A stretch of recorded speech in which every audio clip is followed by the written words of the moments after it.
Oke, selamat pagi menjelang siang. Assalamualaikum warahmatullahi wabarakatuh. Berjumpa kembali dengan Mas Bro Tegal. Di siang hari ini saya akan full bahas PP untuk kalian semua.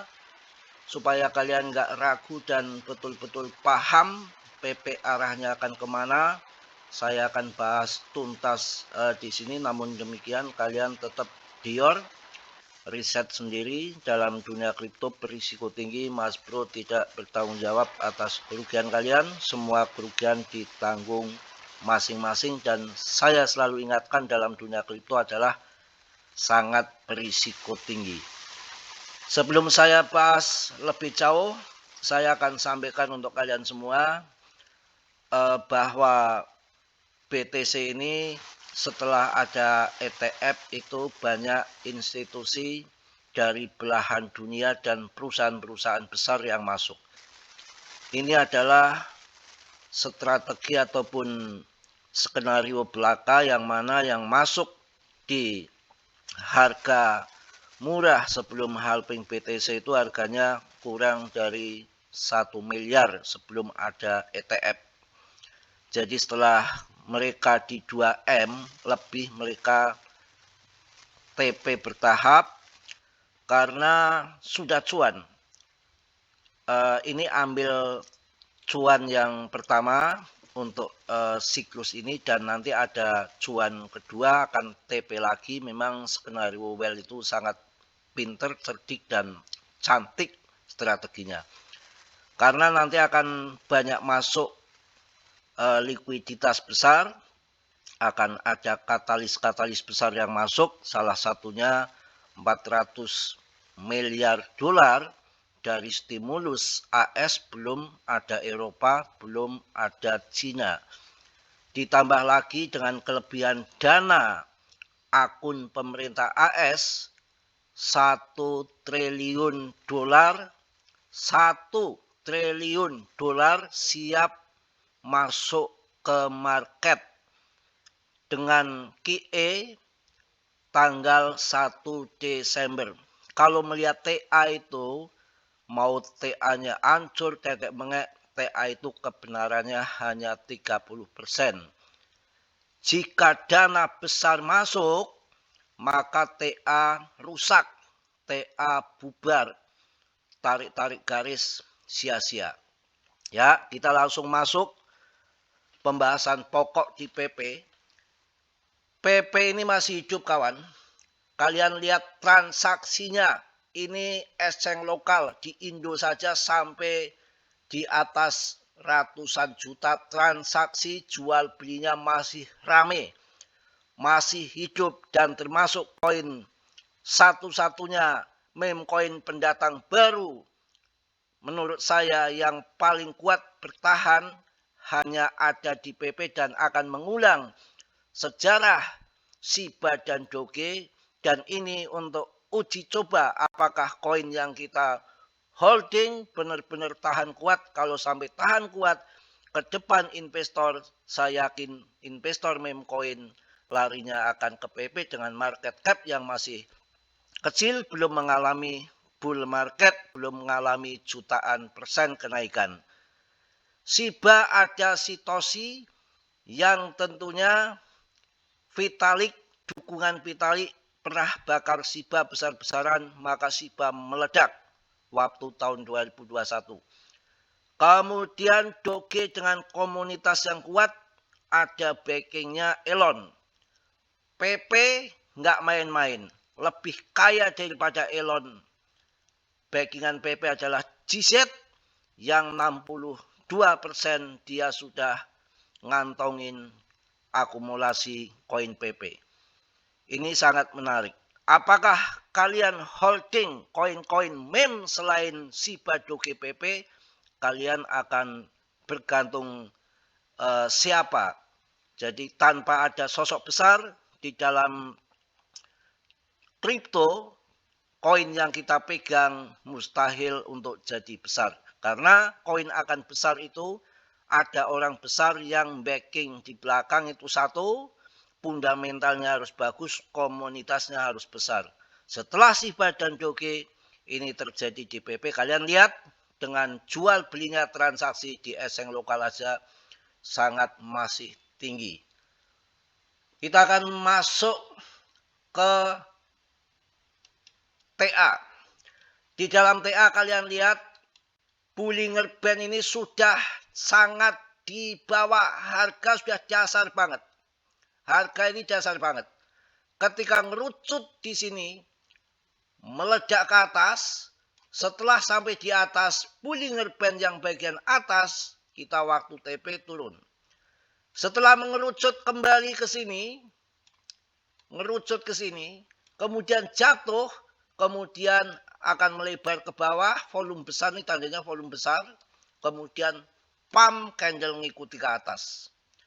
Sama, ini yang terjadi setelah keluar dari awan Bullinger Band, kemudian TP longsor ke bawah, ini sudah mengerucut, sudah mengecil, ini yang kedua, sama dengan yang di sini yang ke satu, lehernya sudah kecil, dan ini mulai volume besar.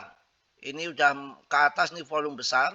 Ini sudah mau melebar ke bawah, dari mengerucut dah volume besar. Ini nanti candle akan mengikuti ke atas. Tinggal pumpnya saja kawan. Itu kalau dilihat dari Bullinger Band. Satu lagi kita akan lihat di dalam Fibonacci. Fibonacci-nya ini di area merah. Area merah ini adalah area di mana pembalikan terbang ke atas di sini terjadi. Ini terjadi di area merah. Ini sudah area merah yang sangat dalam, yang sangat dasar. Ya, saya rasakan ke sana. Boleh kalian prediksi berbeda, namanya prediksi harus berbeda. Kalau yang percaya sama bear ya kalian TP, sekarang CL keluar. Kalau yang percaya bull ya holding. Kondisi sudah hancur lebur begini, kita mau CL. Malang basah kalau menurut saya. Basah-basah sekalian. Takutnya pam kita mau apa. Prediksi saya pribadi loh. Ya. Kalau menurut saya bear mungkin tahun 2027. Kalau sekarang bear belum saatnya. Yang mana pemangkasan suku bunga mau dilanjut, pivot, stimulus, dana 1 triliun dolar yang siap ngucur market dari kelebihan akun dari shutdown AS yang sudah berakhir.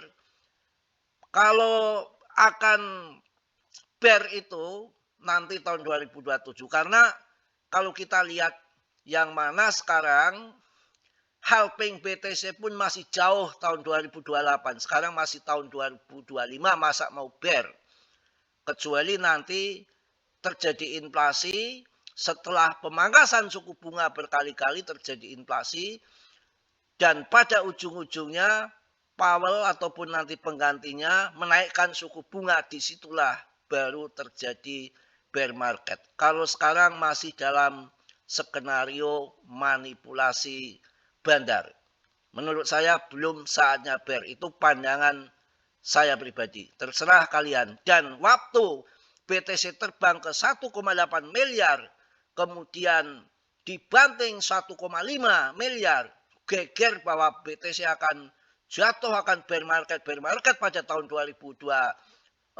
Ternyata tahun 2025 naik lagi dari 1,8 jatuh 1,5 M, kemudian dibanting bottomnya 1,3 M, kemudian mental lagi jadi 2 M lebih itu di tahun 2025.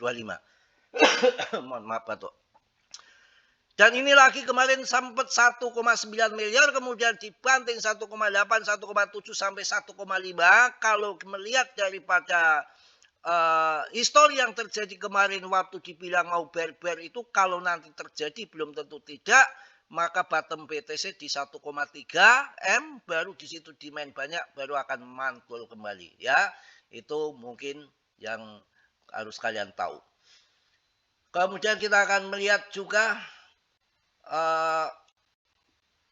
untuk di fear and greed-nya ini sudah masuk di angka 17 ya, jadi sangat fear sekali.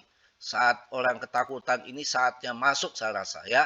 BTC ini kalau nanti sampai skenario waktu Trump gila-gilaan ngedam BTC pada waktu itu Jumat kelam atau kalau nggak salah pokoknya pernah BTC 1,8 dibanting 1,5 disitulah jadi panik katanya akan bear market kemudian 1,3 bottom mantul lagi. Ini kalau nanti terparahnya BTC 1,3. Kalau mereka tuh punya apa namanya skenario, dia punya ada patokannya akan dibawa kemana dia itu sudah ada bukunya. Apakah akan dibanting 1,3 kemudian dia dipam ke atas itu bisa saja. Jadi yang masuk di 2,1 kemudian dibanting sekarang sampai nanti 1,3 M umpamanya sudah rugi masa mau mereka jual. Saya rasa ya akan mantul ke atas lagi karena penurunan dari 2,1 M sudah sampai ke 1,3 M. Itu yang terjadi. Ya nggak apa-apa. Kita tantangin, kita ladenin paus sekali-kali. BTC kalau bisa diturunkan lagi sampai 500 juta ataupun 100 juta. Mas Bro tak jual kebo, ya tak masuk ke BTC. Coba sekali-kali dibanting. Ya biar kita sama-sama merasakan rungkat bukan hanya meme coin saja, altcoin saja. Sekali-kali BTC juga harus jatuh. Biar kita sama-sama merasakan sakitnya terpelanting jatuh ke jurang. Kan begitu ya, adil. Ya nggak apa-apa. Ayo paus. Hajar lagi, turunin lagi. Kalau bisa BTC dibikin scam kayak ya nol. Kok bisa begitu Mas Bro? Lah, kita masuk altcoin, kita masuk PP. Berapa sih uang kita dibanding dengan paus? Yang sakit itu paus. Kalau paus sampai masuk 2,1 miliar, sekarang dibanting nanti sampai 100 juta, yang celaka dia, yang rungkat dia, yang kain-kaingan dia. Kalau kita kan paling uang dana berapa ya? Paling-paling dana-dana kecil pemain receh ya sekali-kali BTC itu dibikin jatuh banget gitu loh. Saya tak masuk BTC ya. Jadi biar nggak orang pada nggak ngoceh PP hancur, altcoin hancur ya. Gundulnya anjlok, yang mana juga BTC hancur ya. Emang beli BTC cuan semua. Cuan sama enggak tergantung kita. Kalau kita ingin cuan ya dijual cuan. Enggak BTC enggak apa. Ini BTC kalau ingin rame itu ya paling enggak dibanting lagi sampai 16K, 16.000 K ya, 250 juta. Wah, yang bangkrut bukan Mas Bro ataupun subscriber Mas Bro, paling ya sedikit ya. Yang bangkrut mereka, mereka kan holdnya BTC, BTC-nya banyak, makanya kita tantangin. Ayo BTC dijatuhkan 16K lagi, 16.000 K waktu bear market. Kuat nggak paus, berani nggak? Alah cemen, nggak akan berani. Saya ketawa aja. Ini masih 1,5 M itu belum apa-apa. Kemarin 2,1 M artinya belum sampai 50%. Sekali-kali dibanting 70%. Seperti paus banting apa namanya altcoin dibanting 90%. Ya 100%. Bahkan altcoin pada scam, pada rupul itu perbuatan siapa? Seperti Squid Game, ada Breeze, ada koin kemarin Sinja, belum lama koin Libra dari ulahnya Presiden Trump, koin Melania, istrinya Trump, ditambah dengan kerjasama Presiden Argentina, itu kan banyak yang dibikin rupul habis-habisan, yang sengsara ya orang-orang receh yang main meme coin ataupun altcoin. Nah ini kalau sekali-kali BTC yang dibikin ancur-ancuran kan dia juga biar merasakan sakitnya aku di sini begitu kawan. Semangat ya semangat. Saya yakin menurut saya loh, saya pribadi masih akan ada banyak katalis besar yang akan masuk semua game permainan. Tahu-tahu ini dibanting, nggak tahu targetnya sampai di mana, holder bisa biar terpelanting semua, sudah makan altcoin pada hancur, sekarang gantian BTC pun ikut dimakan, ya ikut dimakan ini namanya yang masuk 2,1 M kan, sekarang lagi nangis pojokan, dah inginnya ini kalau bisa itu BTC rungkatin sekalian, biar sama-sama mereka meme bukan pemain receh meme coin saja. Semangat, mungkin itu aja yang saya sampaikan di siang hari ini. Semua tanggung jawab masing-masing karena dalam dunia kripto berisiko tinggi, bisa cuan mendadak ataupun membeli mendadak, semua tanggung jawab masing-masing. Mas Bro di sini tidak bertanggung jawab atas kerugian kalian. Oke, yang positif kalian ambil, yang buruk kalian tegang. Kiranya sudilah yang belum subscribe untuk meng-subscribe, yang sudah Mas Bro ucapkan banyak-banyak terima kasih. Salam dari Tegal Mas Bro. Wassalamualaikum warahmatullahi wabarakatuh. Jos.